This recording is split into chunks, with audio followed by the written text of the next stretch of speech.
Glória seja dada ao nome de Jesus. Meus irmãos, na quarta-feira passada, nós meditamos aqui um pouquinho sobre a questão do servir a Cristo, servir a Deus, um privilégio extraordinário para homens, para o ser humano. E nós servimos a Deus como o corpo de Cristo. Paulo escreveu esse versículo 12 da carta de Corinto, dizendo: porquanto assim como o corpo é uma só unidade e possui muitos membros, e todos os membros do corpo, ainda que muitos, constituem um só organismo, assim também ocorre em relação a Cristo. Ora, um corpo completo, perfeito, é um organismo completo e perfeito. Cristo é a cabeça desse corpo. E na verdade, meus amados irmãos, esse corpo, cuja cabeça é Cristo, é um corpo perfeito, porque a cabeça é perfeita. E se nós, diz ele aqui no versículo 27, ora, vós sois o corpo de Cristo, e cada pessoa entre vós, individualmente, é membro desse corpo. Quantos membros do corpo de Cristo tem aqui nesta noite? Levante a sua mão e diga amém. Amém. Você já parou para pensar? Você, como membro do corpo de Cristo, como você se sente? Qual é o sentimento que você tem em relação a isso? Será que nós paramos para pensar nisso? Alguma vez você já se colocou diante do espelho e olhou para você, o seu reflexo no espelho, e disse assim: eu sou membro do corpo de Cristo? Você já parou para pensar nisso? E como membro do corpo de Cristo, como é que você se sente? Você já parou para fazer uma reflexão sobre isso?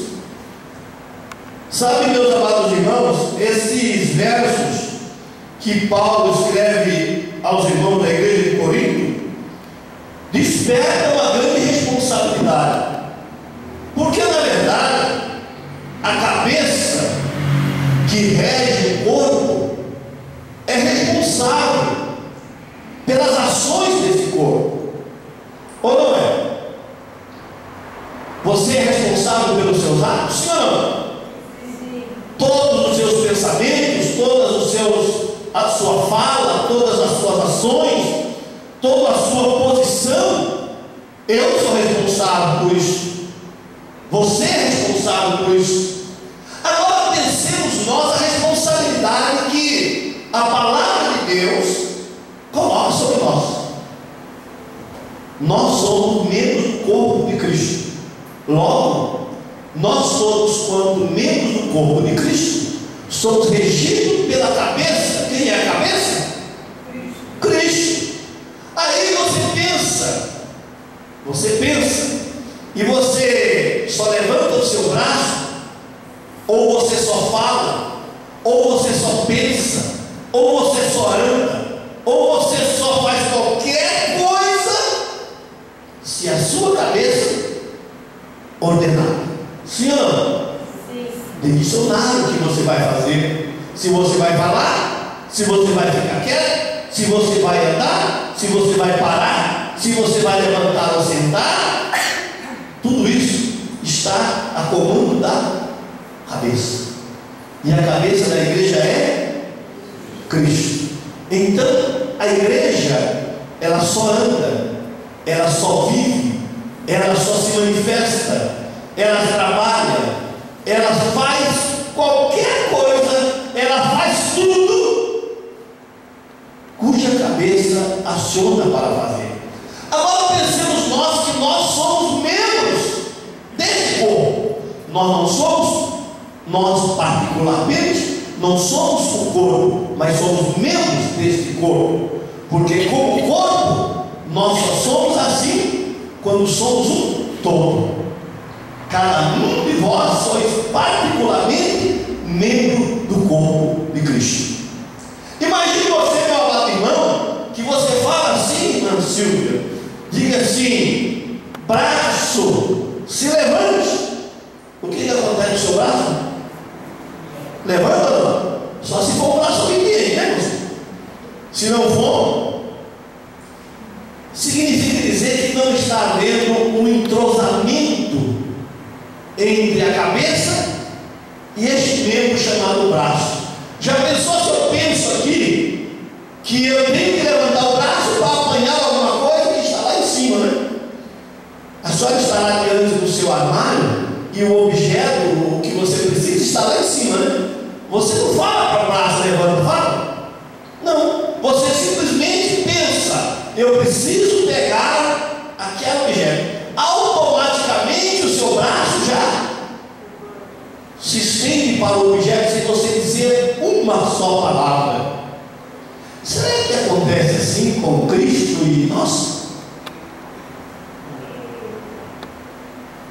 Será que acontece assim com Cristo quando o Espírito de Deus fala na sua mente? Faça. Isso acontece automaticamente? Por que quando o pensamento você precisa levantar os braços para apoiar alguma coisa, você sabe que não vai conseguir no seu tempo se o braço não obedecer o comando da cabeça? Consegue alguma coisa? Não. Se você não fizer isso, se o braço não obedecer esse comando, o seu objetivo não é alcançado. Como a igreja pode alcançar o seu objetivo se ela não estiver de acordo com a cabeça? Como cada membro conseguirá o seu objetivo se não estiver em acordo com a cabeça? Então Paulo traz-nos essa responsabilidade, mostrando que o domínio do corpo, quem tem não é o corpo, mas sim a cabeça. É a cabeça que diz. Tanto é que, como qualquer problema que nós temos mentalmente, qualquer pessoa que tem problema mental não governa o seu próprio corpo. Não tem como, não é? Não adianta dizer para uma pessoa que tem problema mental e dizer assim: você não pensa. É claro que ele não pensa. Então, por isso, ele não tem governo. Ele pode até pensar muitas coisas, mas as suas ações não são realizadas, porque falta sincronismo entre a cabeça e os membros. A igreja de Cristo, ela desde a sua fundação, ela sempre foi vitoriosa, sempre venceu, sempre subsistiu, porque a cabeça da igreja é Cristo. Aí nós temos uma grande dificuldade, irmão, que nós, quanto membros desse corpo, precisamos tomar bastante cuidado. Veja guarda sua Bíblia, por favor, em Filipenses, capítulo de número 2. Filipenses, capítulo 2. Louvado e agradecido é o nome de Jesus para sempre. Glória a Deus. Capítulo 2, versículo de número 5 de Filipenses. Olha bem o que Paulo diz aos irmãos: tende em vós mesmo o mesmo sentimento que houve também em Cristo Jesus. Sentimento é um dos sentidos que nós temos, né? E isso está na cabeça. O mesmo sentimento que houve também em Cristo Jesus, o qual, tendo plenamente a natureza de Deus, não reivindicou o ser igual a Deus, mas pelo contrário, esvaziou-se de si mesmo, assumindo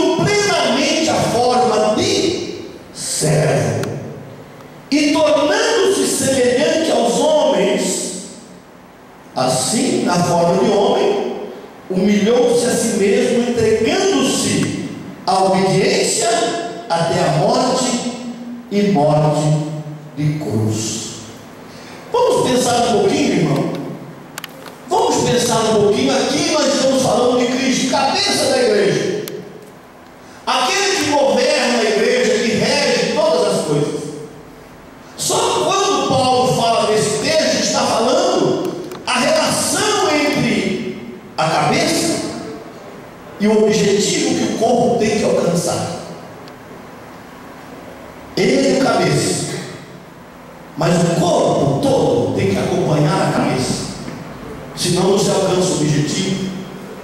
E o objetivo da igreja, ele existe desde o seu fundamento, desde antes da fundação do mundo. E Cristo constituiu-se cabeça da igreja e fez com que o corpo, que a igreja tivesse o mesmo sentimento dele, para que o corpo todo sentisse a mesma coisa. Ou seja, cada um de nós sentimos a mesma coisa que ele. Isso é que é o problema. Sabe por quê? Porque nós também pensamos, né?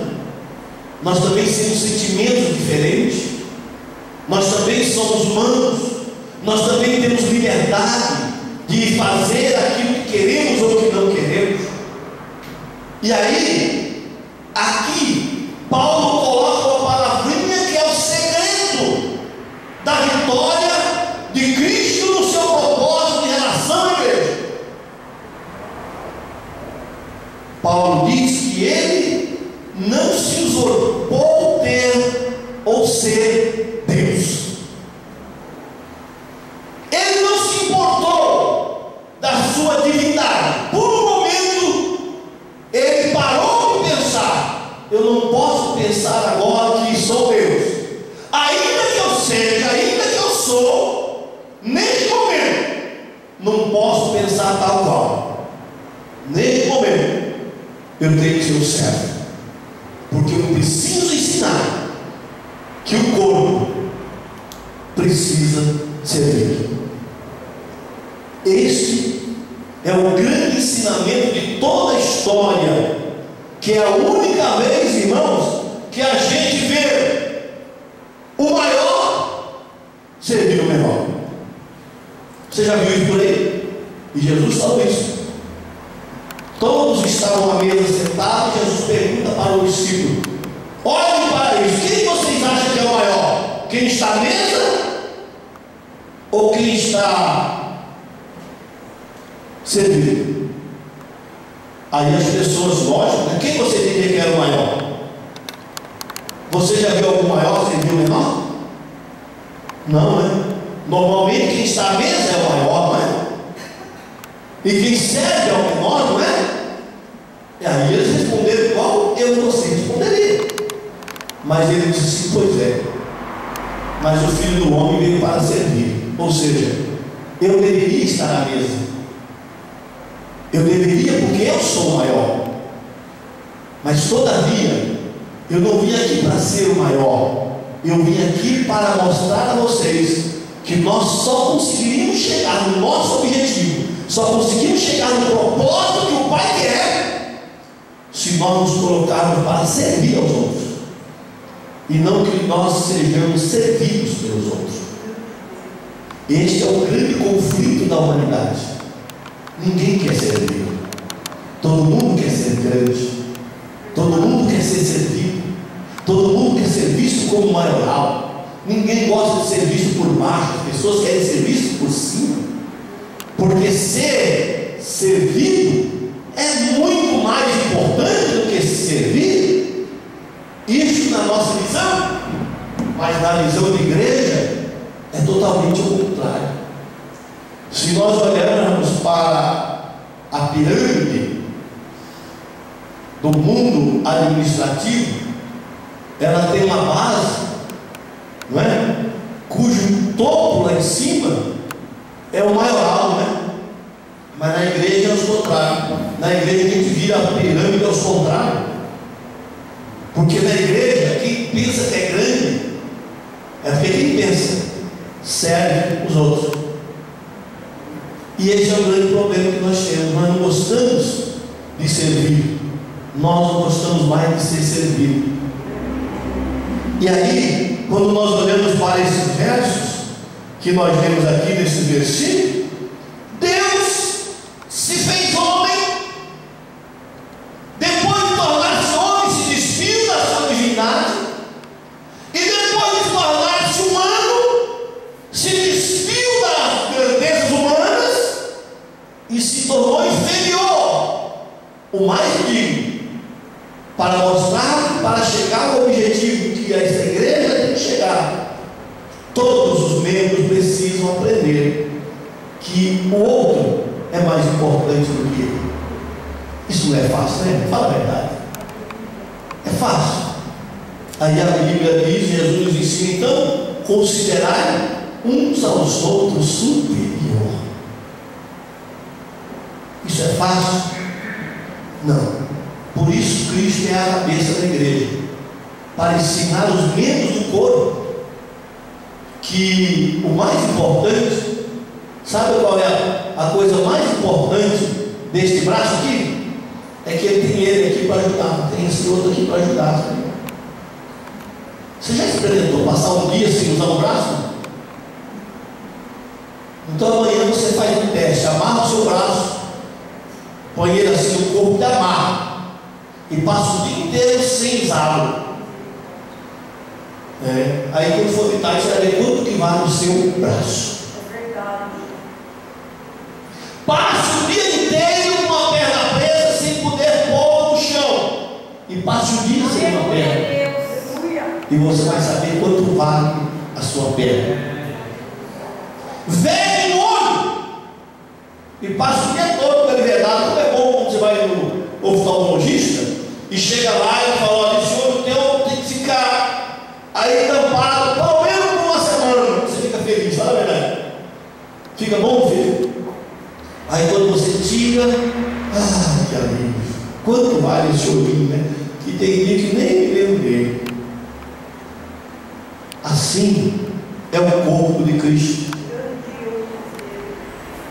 Nós não damos valor àquele irmão, àquela irmã, àquele companheiro do corpo que está ao nosso lado.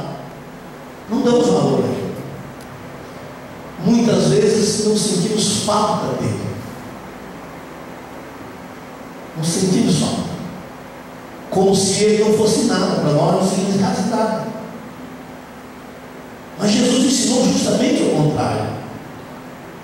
Jesus ensinou: olha, considera um ao outro superior. Aquele que você não dá o menor valor é mais importante do que você.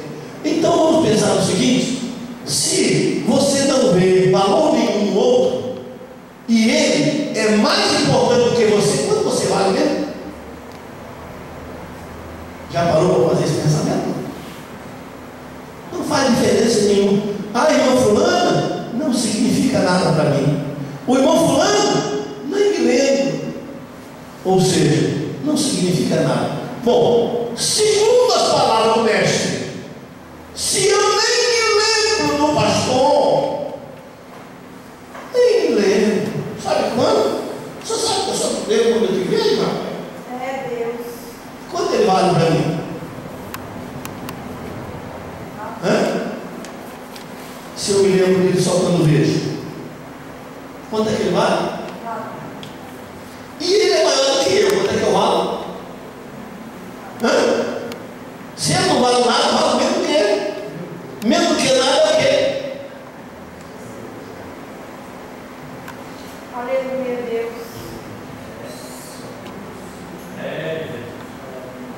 Esta é a obra da igreja. Valorizar aquilo que não tem valor, porque eu só tenho valor se este membro do corpo tiver valor. Se ele tiver valor, eu tenho valor, porque somos membros do mesmo corpo. Aleluia, Deus. E sem ele, o corpo é imperfeito. E a igreja não é um corpo perfeito. Aleluia. A igreja é um corpo perfeito. Na igreja não falta nada. Glória a Deus. E a igreja, cada um de nós somos membros particulares desse corpo. Mas será que nós vivemos assim? Será que nós vivemos assim? Nós valorizamos os irmãos, respeitamos os irmãos, amamos os irmãos. Então, o Deus verdadeiro não se usurpou ser Deus. E às vezes a gente acha que é importante, né? Deus se fez homem, se fez o mais digno entre os homens, sendo Deus, para tornar-se cabeça de um grupo de pessoas que às vezes não valorizam nem a cabeça. E aí eu vejo quanto nós desperdiçamos o privilégio de sermos membros do corpo de Cristo. Nós, quanto igreja, odiamos os irmãos quantas vezes? Aborrecemos os irmãos, mentimos para os irmãos. E a Bíblia diz: não mintai uns aos outros. A Bíblia diz: amei uns aos outros, como eu os amei. Ah, quando eu leio isso me dói. Ah, me dói. Me dói. Sabe, irmão, o que é amar o irmão como Cristo me amou? Oh Deus. Irmã Fábio, será que a senhora me ama tanto assim que dá para morrer por mim? Não? Está não? Vai, irmã Zumira, a senhora me ama, irmã? A senhora não quer morrer no meu lugar, não? Amar como eu vos amei.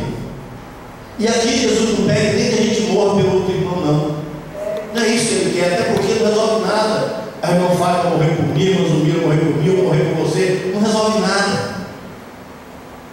Não, o que Jesus está dizendo aqui: amai-vos aos outros como eu vos amei. Não é preciso dar vida. Não, porque a nossa vida não salva, não faz nada. O que Jesus diz assim: olha, sacrifique-se em favor do teu irmão, se doe para o teu irmão, porque o trabalho do corpo é isso. Um membro cuida do outro, não é? Você já percebeu quando você machuca um neguinho, qualquer lugarzinho vai socorrer depressa? Já pensou, irmão? Você está aquele tropeção, né? Aquele tropeção que aparece de repente assim, e dói, né? Você nem vai lá saber o que houve, vai? Nem liga. Ou você sai correndo, parar, ver o que aconteceu, passa um remedinho. Ou não faz isso? Ou já amputa ele e corta fora. Dá uma tropeção, corta o dedo, é isso? Ou vai lá e põe a tampão onde saiu em cima assim, cola e remenda e passa o remedinho. Não é assim que faz? E quando você machuca um irmão? Quando você ofende um irmão? Quando você desrespeita um irmão? Será que você tem esse mesmo cuidado de voltar lá e reparar o machucado que você fez? É como você tropeçasse, arrancasse a tampa do dedo e fosse lá: oh meu dedão, desculpa que eu te machuquei, mas eu vou cuidar de você. Você faz isso com o irmão?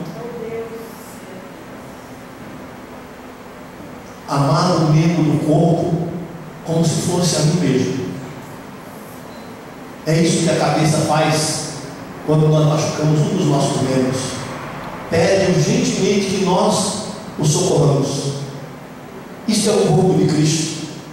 Por isso, aleluia, na igreja ninguém tem vida particular.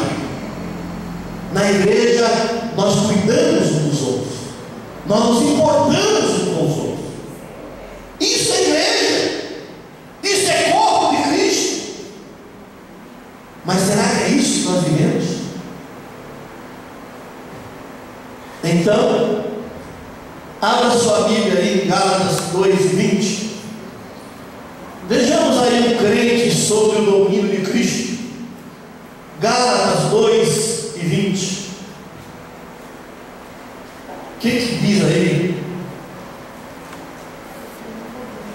capítulo 2, verso 20 de Gálatas. Olha bem, Paulo dizendo o seguinte: fui crucificado juntamente com Cristo, e desse modo já não sou eu quem vive, mas Cristo vive em quem? Tem certeza? Tem em vós o mesmo sentimento que há em Cristo Jesus? Cristo vive em mim. O que Cristo fez por você? Você está fazendo? Quando você se deixa gastar em favor dos membros do corpo de Cristo, Cristo vive em mim de verdade? Com quantas pessoas você deixou de relacionar-se que faz parte do corpo de Cristo? Com quantas? Você não conversa? Você não tem comunhão? E Cristo vive em mim. Que Cristo? Não este. Pode ser um outro, mas como não há outro, esse é o único. Então cuideis para que a luz que está em ti não seja trevas. Porque às vezes nós nos acostumamos com a vida cristã, nos habituamos com a igreja, mas vivemos longe do Cristo que transforma, que renova, que dá entendimento. É difícil, não é? É pesado, não é? Mas para dizer, não vivo mais eu, mas Cristo vive em mim, eu preciso primeiro dizer, eu já estou crucificado com Ele.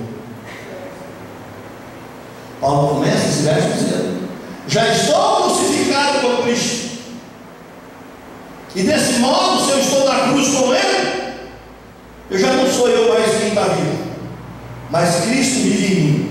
E essa nova vida que vivo, e agora vivo no quê? No que ele vive?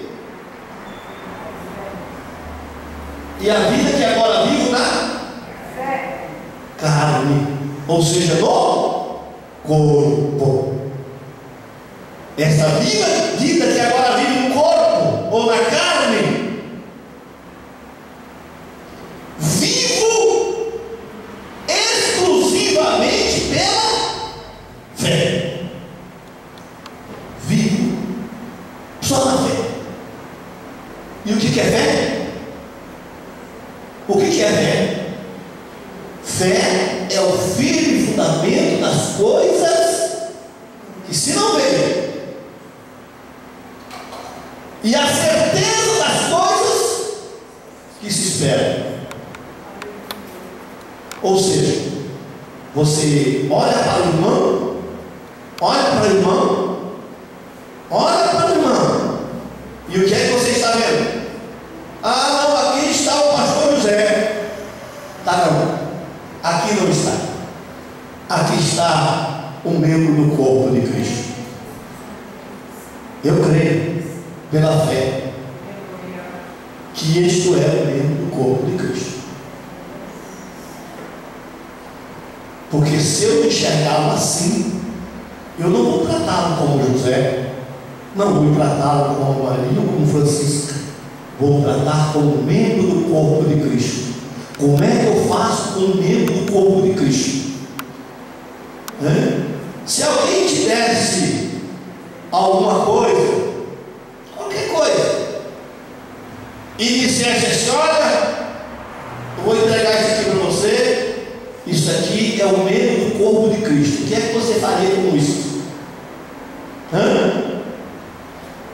O que é que você faria? Jogaria em qualquer canto, deixava guardado em algum lugar, esquecia onde ele estava? Nada. Você ia cuidar como a maior coisa, o mais importante da sua vida, ou não? Sim ou não? Ia zelar e cuidar e dar brilho. Olha,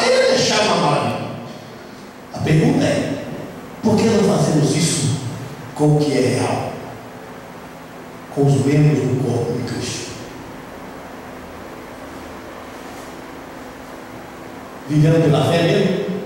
Pela fé no Filho de Deus? A pergunta é: conhecemos a Deus? Conhecemos a palavra de Deus? Praticamos a palavra de Deus? Então, meus amados, nós estamos com mais de 2000 anos da história da igreja. E o que foi que nós aprendemos até agora? Nós acostumamos com a vida religiosa, nos acostumamos em ser membro da igreja,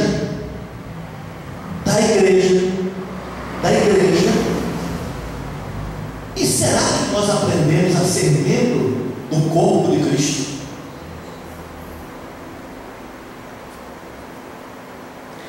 Por isso, uma igreja, abra aí Apocalipse capítulo 3, verso 10, e vamos observar aí uma igreja vivendo sob o domínio de Cristo. Isso aqui vocês conhecem muito bem, né? Apocalipse 3, 10, tem uma carta aqui que Jesus manda para a igreja de Filadélfia. Filadélfia é a igreja do amor fraternal, o amor entre quem? Irmãos, o amor entre os membros do corpo de Cristo. Olha só o que diz aqui esse verso para uma igreja cuja cabeça é Cristo, e essa igreja tem o domínio de Cristo. E a Bíblia diz: e ao anjo da igreja que está em Filadélfia escreve: assim declara aquele que é santo e verdadeiro e que possui a chave. Capítulo verso 7, né? Pode ir para o verso 7. Eu estou lendo o verso 7 primeiro. A chave da Bíblia, o que abre e ninguém consegue fechar, e o que fecha ninguém pode abrir. Ou seja, um corpo, a igreja é o corpo de Cristo. A cabeça, Cristo tem a chave daquele corpo. Ele fecha e ninguém abre, ou seja, nada mais enxertado ali, e também nada mais se tira dali. Aquela igreja está totalmente sob o domínio de Cristo. Ninguém pode acrescentar, ninguém pode mexer. E ele diz assim: eu conheço as tuas obras, eis que tenho colocado diante de ti uma porta aberta que ninguém consegue fechar. Tens pouca força. Você pode imaginar, irmão, quanto vale esse braço sozinho? Quanto é que vale um braço sem corpo?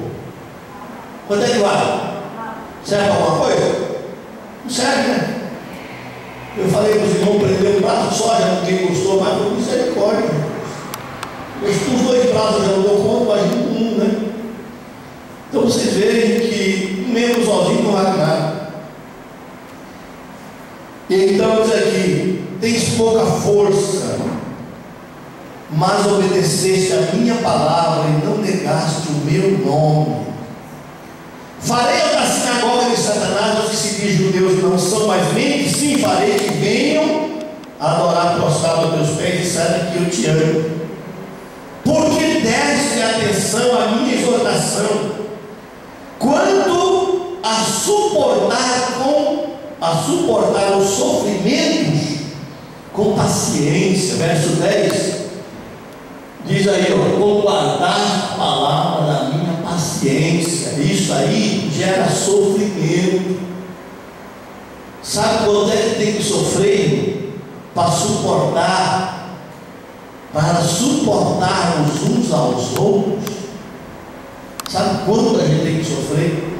Sabe quanto é que custa Jesus chegar diante de Pilatos e escutar um monte de coisa e ficar quieto? Sabe por quê? Porque chegou a hora, não adianta falar nada. Tem hora que a melhor coisa é ficar com a boca fechada. É a melhor coisa não abrir a boca, porque aquela é a hora das trevas, é a hora da angústia, do sofrimento. E a vitória não é de quem fala, mas de quem cala. Existe tempo de falar e tempo de calar. Aleluia, Deus. E é justamente nessa hora que precisamos praticar a paciência, a perseverança, suportar com paciência, sofrer com paciência. Mas por causa disso, quando chegar a hora da tentação, eu te guardarei, eu te livrarei, eu te colocarei num lugar seguro, porque quando precisaste, tiveste paciência e não negaste o meu nome, não foste um membro rebelde do corpo. Quando eu falei para ti não pegue, você não pegou. Quando eu falei para você não fale, você não falou. Quando eu falei você não vá, você não foi. Foste obediente em meio às tormentas e às tribulações. Quando eu te falei pegue, você pegou. Quando eu te falei vale, você falou. Você sempre obedeceu a voz da cabeça. Foste um membro obediente deste corpo. Por causa disso, quando você como membro for cair em alguma cilada e algum perigo, eu te guardarei, eu te protegerei, para que não sofra dano nenhum. E aqui está escrito, porque deste, verso 10, porque deste atenção à minha exortação, quanto a suportar o sofrimento com paciência, eu igualmente te livrarei da hora da tribulação que virá sobre o mundo, para pôr à prova os que habitam na terra. Eis que venho sem demora. Guarda o que tens, conserva, para que ninguém tome a tua coroa. Sabe o que acontece, irmão? É quando a cabeça manda e o corpo não obedece. Você já viu uma adagem por aí que diz assim? Cabeça que não tem juízo, o corpo paga. Já ouviu uma adagem por aí desse assim, não? É por isso que tem muito crente sofrendo desnecessariamente. Não é provação, não é tentação, não. Primeiro porque Deus não tenta ninguém. E tem muita gente, irmão, que não precisa nem ser provado. Ele mesmo se prova a si mesmo. É simplesmente desobediência. Porque quando a cabeça manda e o membro não obedece, não é? Viu, irmão? Você chega dentro bem, não aceita o fogo lá em casa e põe a mão no fogo para ver se queima. Será que queima? A tua mente diz assim: olha, isso é fogo, queima. E aí você põe a mão assim mesmo. Põe nada. Que nada. Por que você não põe? Porque sabe que queima. E se você for queimar, você não pode reclamar, pode? Porque a cabeça diz: olha, isso é fogo, queima, faz mal. E aí o membro obedece a cabeça e não coloca a mão no fogo. Resultado, livrou-se de um sofrimento desnecessário. Como membros do corpo de Cristo, nós precisamos ouvir a voz da cabeça. Paulo escreveu na primeira carta a Coríntios, dizendo: nós temos a mente de Cristo. Ou seja, a cabeça nos avisa aonde pôr a mão, aonde ir, aonde não ir, o que falar, o que não falar, quando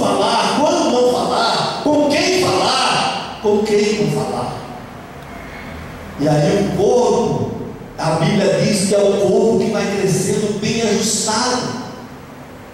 Bem ajustado significa cada um no seu devido lugar. E assim o corpo vai crescendo com perfeição. E o mais importante, deixa eu acelerar aqui que a hora chegou. Abra sua Bíblia, por favor, em Gálatas capítulo 5. Vocês me dão aí mais 5 minutos? Amém? Gálatas capítulo 5. Leia, por favor. Vocês conhecem esse texto de Gálatas, decora, eu tenho certeza. Olha o que acontece, meus amados irmãos, quando nós escutamos. Você pode ler aí para mim? Olha, leia aí. Gálatas 5, versículo de número 2. Gálatas 5 e 2. Leiamos aí. O que está escrito? Eis que eu, Paulo, vos digo que, se vou deixar de circuncidar, Cristo de nada vos aproveitará. Ponto. Só segura um pouquinho aí. Essa questão era um sinal que antes de Cristo, aqueles que tinham uma ligação com Ele tinham que ter. Antes da graça, os judeus tinham que se circuncidar. Depois de Cristo, queriam que o Evangelho aceitasse que eles continuassem recebendo aquela circuncisão como sinal. Mas não era esse o sinal que Cristo queria deixar neles. Cristo queria deixar o sinal da obediência, do serviço, e não tinha mais nada a ver com isso. Aí, porque o sinal da obediência, a obediência daria frutos, e isto aí nunca trouxe fruto. Circuncidar nunca serviu para nada. Eles nunca conseguiram guardar o seu relacionamento com Deus através de circuncisão nenhuma. Mas aí Cristo queria que o sinal deles aparecesse, não ficasse escondido. Porque a circuncisão era um sinal escondido, mas os frutos da obediência tinha que aparecer. Por isso, no versículo 22 a seguir, desse mesmo capítulo, nós vamos encontrar, por favor, irmão, leia aí. Olha o versículo 22. Mas o fruto do Espírito é caridade, gozo, paz, longanimidade, benignidade, bondade, fé, mansidão e temperança. Pode ir, irmão, 23, com essas coisas não há lei. 24 e 25. E os que são de Cristo crucificaram a carne com as suas paixões e concupiscências. Se vivemos em espírito, andemos também em espírito. Muito bem, agora volta no 22, irmão. Olha bem, esses são os sinais que aparecem. Antiga aliança tinha que fazer um sinal que não tinha mudança nenhuma, porque não aparecia, não glorificava nada. Mas esses sinais glorificam a Deus.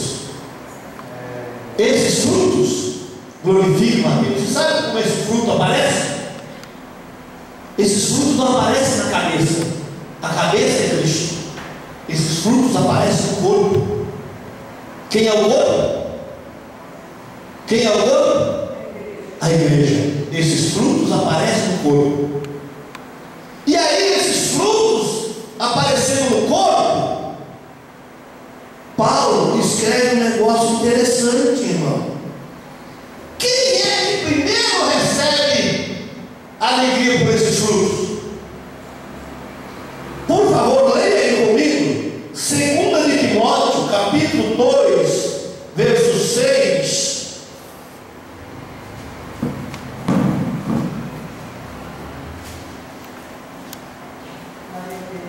Quem é? 1 de Timóteo, ou 2 de Timóteo diz: olha lá, o lavrador que trabalha deve ser o primeiro a gozar dos frutos. Quem é o lavrador? João capítulo 15, por favor. Olha o que aí diz, João capítulo 15, verso 1. Escute. O que está escrito aí? Evangelho de João, capítulo 15, versículo 1.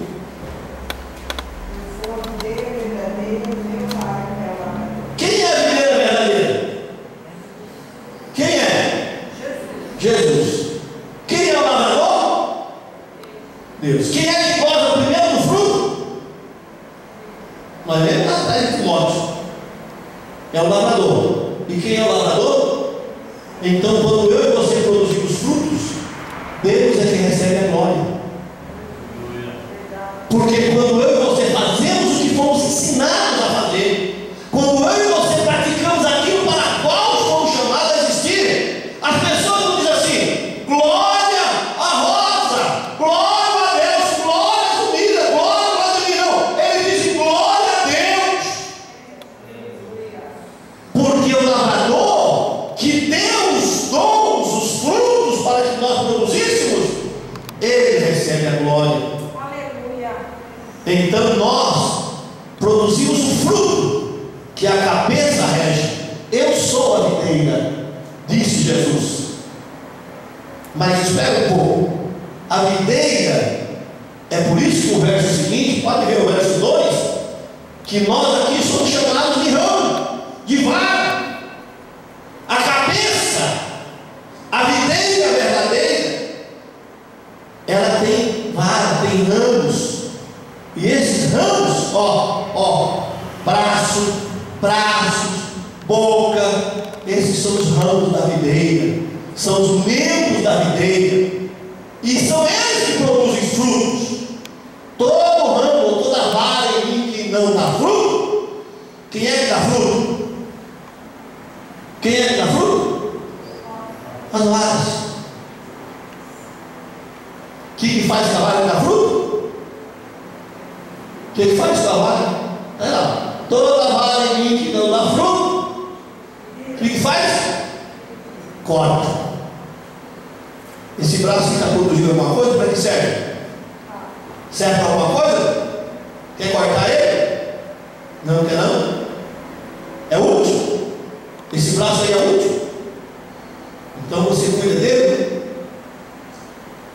e limpa toda aquela que dá fruto. Esse braço dá fruto para que dê mais fruto. E quando a gente faz isso, as pessoas não glorificam o braço nem a vara. Cuida da árvore para que dê mais fruto. Os frutos estão na vara. Mas você já viu alguém estercar a vara? Já viu alguém pôr esterco de vara, de parreira, de videira? Não viu. Mas é protegido todo o pé, né? Para que continue dando fruto. O que significa dizer que nós fomos chamados para dar frutos, quanto igreja, como corpo de Cristo. Não importa se nós gostamos ou não, porque se a vara não produzir, tira. A pessoa mais importante da igreja não é o pastor, não é o filho de oração, não é o pastor, não é porteiro, não é diácono. A pessoa mais importante da igreja é a cabeça, é Cristo. É a pessoa mais importante. E o resto? O resto são varas que, se não produzir, corta. Se o pastor não produzir, corta. Se o meu não produz, corta. Põe outro que produz. Porque para isso a igreja existe, para produzir para a glória de Deus. Foi para isso que nós fomos chamados. Não importa. Mas nós nos esquecemos que o próprio Deus não teve por usurpação ser como Deus. E às vezes a gente acha tão importante, em vez de nos sentir privilegiados, escolhidos por Deus, nomeados. Ele diz: olha, eu vos escolhi e vos nomeei. Vocês estão com a minha autoridade. Eu vos dou autoridade para que vades e deis fruto, e o vosso fruto permaneça. Isso é extraordinário. Isso não tem preço. Mas às vezes nós achamos que somos grandes, né?